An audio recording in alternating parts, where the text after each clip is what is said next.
नमस्ते India. Welcome to my YouTube channel. मैं रंजीत आज आप लोगों के सामने एक नए विषय को लेकर आया हूँ। जैसे कि इससे पहले वाले वीडियो में आप लोगों ने आत्माओं की 7 अवस्थाओं के बारे में जाना। आज हम उन्हीं 7 अवस्थाओं में से एक अवस्था के बारे में विस्तार पूर्वक जानेंगे। आत्माओं की 7 अवस्थाएं हैं: जागृत अवस्था, स्वप्न अवस्था, सुषुप्ति अवस्था, तुरीय अवस्था, तुरीयातीत अवस्था, भगवत चेतना और ब्रह्मी चेतना।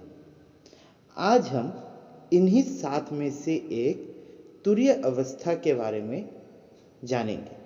तुरीय अवस्था। तुरीय तुरीय एक संस्कृत शब्द है जिसका अर्थ है चतुर्थ यानी फोर्थ। इसे चतुर्थ या फोर्थ या चौथा इसलिए भी कहा जाता है क्योंकि यह चेतना की चौथी अवस्था है। चेतना की सामान्य 3 अवस्थाएं होती हैं: जागृत, स्वप्न और सुषुप्ति। इन तीनों के बाद की अवस्था को ही तुरीय अवस्था माना जाता है। मार्कंडेय उपनिषद के श्लोक 7 में भी तुरीय की चर्चा की गई है। हालांकि यह विचार सबसे पुराने उपनिषदों में भी पाए जाते हैं। उदाहरण के लिए छोपाक उपनिषद के अध्याय 8.7 से 8.12 तक चेतना की 4 अवस्थाओं की चर्चा की गई है: जागरण, स्वप्न, गहरी नींद और गहरी नींद से परे के रूप में की गई है। मार्कंडेय उपनिषद में तुरीय के ध्यान के दौरान अंतर्दृष्टि को अमात्रा, अमापनीय या मापहीन के रूप में जाना जाता है। यह योग समाधि के पर्यायवाची के रूप में भी माना जाता है। अब अगर अद्वैत वेदांत की बात करें तो अद्वैत वेदांत चेतना की 3 अवस्थाओं को प्रस्तुत करता है, अर्थात जागृति, स्वप्न, गहरी नींद, जो कि हमें इजीली अनुभव की जा सकती है या हो जाती है। सहज से समझे तो इसमें चेतना क्रम में तो होती है परंतु चेतना जागरूक नहीं होती। यानी कि जब हम जागृत अवस्था में हो या स्वप्न या गहरी नींद की अवस्था में हो तो हमारी चेतना उसी अवस्था के क्रम में तो होती है परंतु जागरूक नहीं होती। इसी कारण अद्वैत वेदांत में चेतना की चौथी अवस्था का वर्णन है जहां चेतना जागरूक है या प्योर कॉन्शियस स्टेट में है और उसी को तुरीय कहा जाता है। यानी कि जहां पर हमारी चेतना पूर्ण जागरूक है। यह एक ऐसी स्थिति है जो शून्य है। तुरीय सेल्फ रियलाइजेशन का फाउंडेशन है। यह मापहीन है। यह चेतना या आत्मा दुख रहित है, आनंदमय है और परिवर्तनहीन है। गौड़पाद अद्वैत वेदांत के एक प्रारंभिक गुरु थे। इन्हें आदि शंकराचार्य के ग्रैंड गुरु के रूप में भी जाना जाता है। उनका मानना था कि तुरीय यानी चौथी अवस्था पूर्ण साइलेंस का प्रतीक है, यानी जहां चेतना पूरी शांत रूप में हो, जैसे कि किसी तालाब का पानी।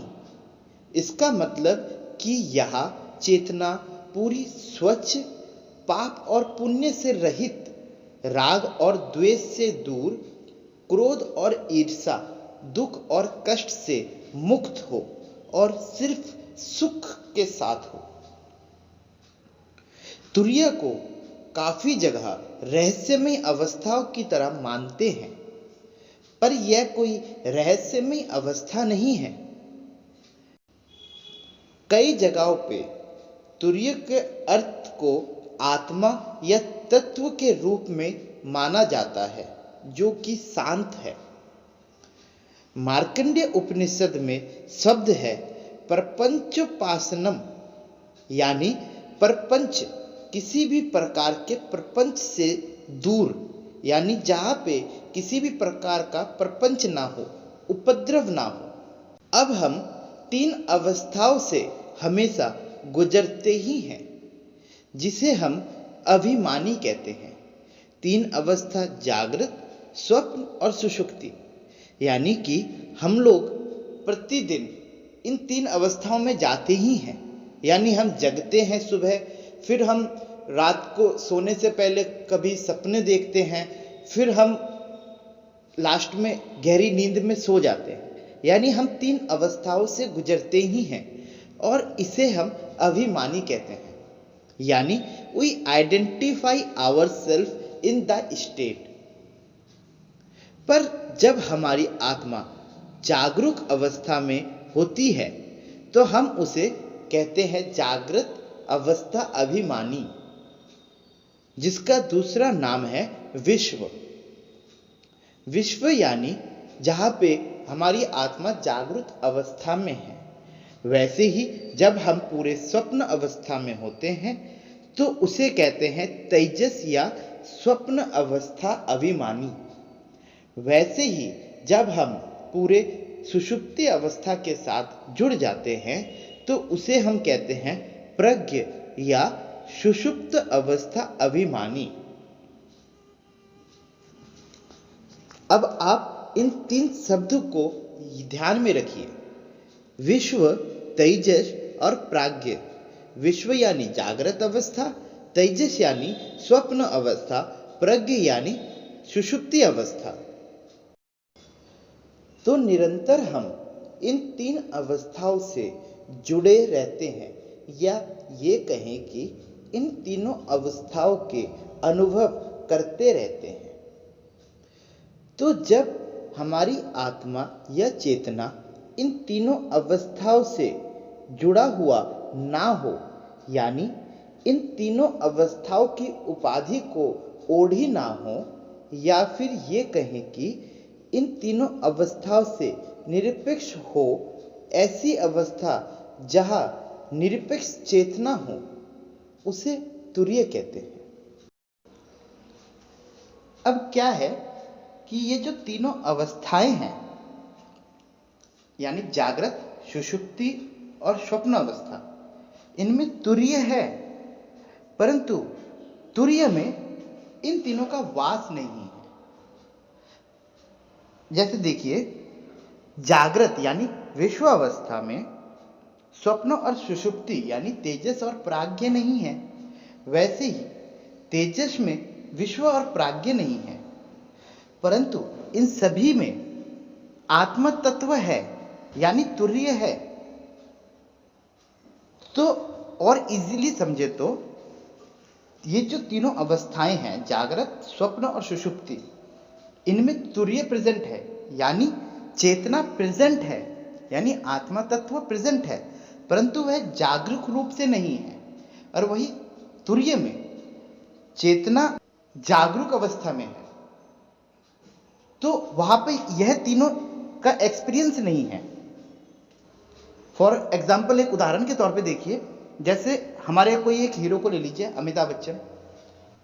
उनका रियल आइडेंटिफिकेशन क्या है कि वह अमिताभ बच्चन है, परंतु जब वह फिल्म करते हैं, जैसे अग्निपथ फिल्म की, उसमें वह विजय दीनानाथ चौहान का रोल उन्होंने प्ले किया, तो वहां पे अमिताभ बच्चन प्रेजेंट तो हैं, परंतु वह विजय दीनानाथ चौहान के रूप में है। यानी वहां पे अमिताभ बच्चन साइलेंट है, प्रेजेंट है परंतु साइलेंट है, यानी वहां पे प्रेजेंट है पर कॉन्शियस नहीं है, वह पूर्ण रूप से जागरूक नहीं है।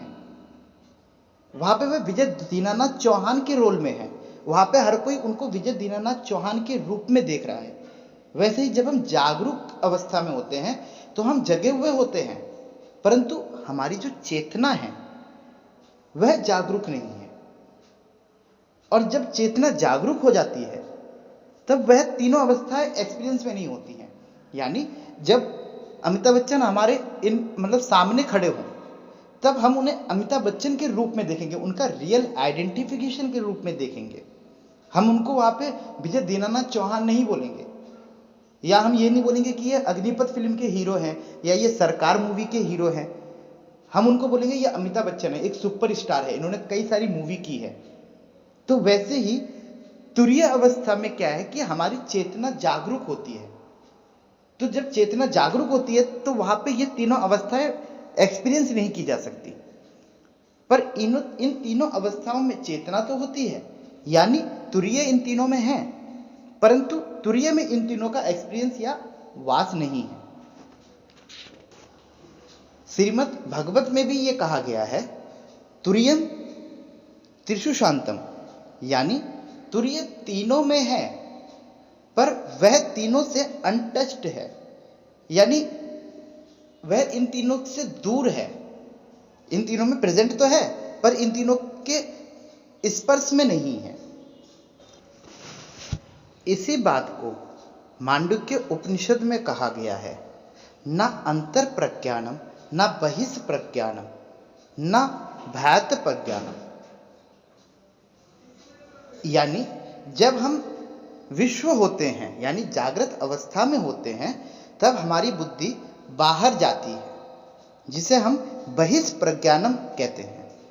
और जब हम स्वप्न अवस्था में होते हैं तब हमारी बुद्धि भीतर रहती है, जिसे हम अंतर प्रज्ञानम कहते हैं। परंतु तुरीय में न बहिष प्रज्ञान होता है न अंतर प्रज्ञान होता है, यानी न विश्व होता है न तेजस होता है, न चेतना बाहर जाती है न अंदर आती है। तो इसीलिए यह कहा गया है, न अंतर प्रज्ञानम न बहिष प्रज्ञानम न भ्यात प्रज्ञानम।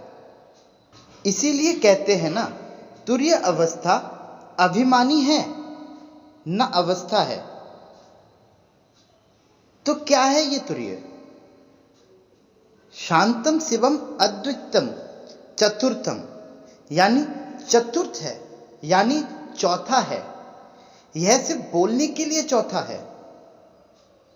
यह इन तीनों में है पर इन तीनों से भिन्न है, इसीलिए इसको हम चौथा कहते हैं।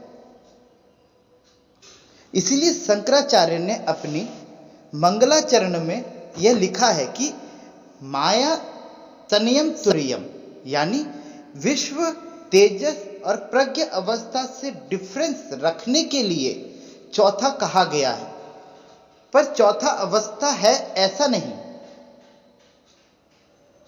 एग्जाम्पल, कोई अभिनेता वो कोई अवस्था नहीं है। जैसे हमने पहले अमिताभ बच्चन की बात कही, वह कोई अवस्था नहीं है, वह स्वरूप है। वैसे ही तुरीय स्वरूप है, यह इन तीनों में है।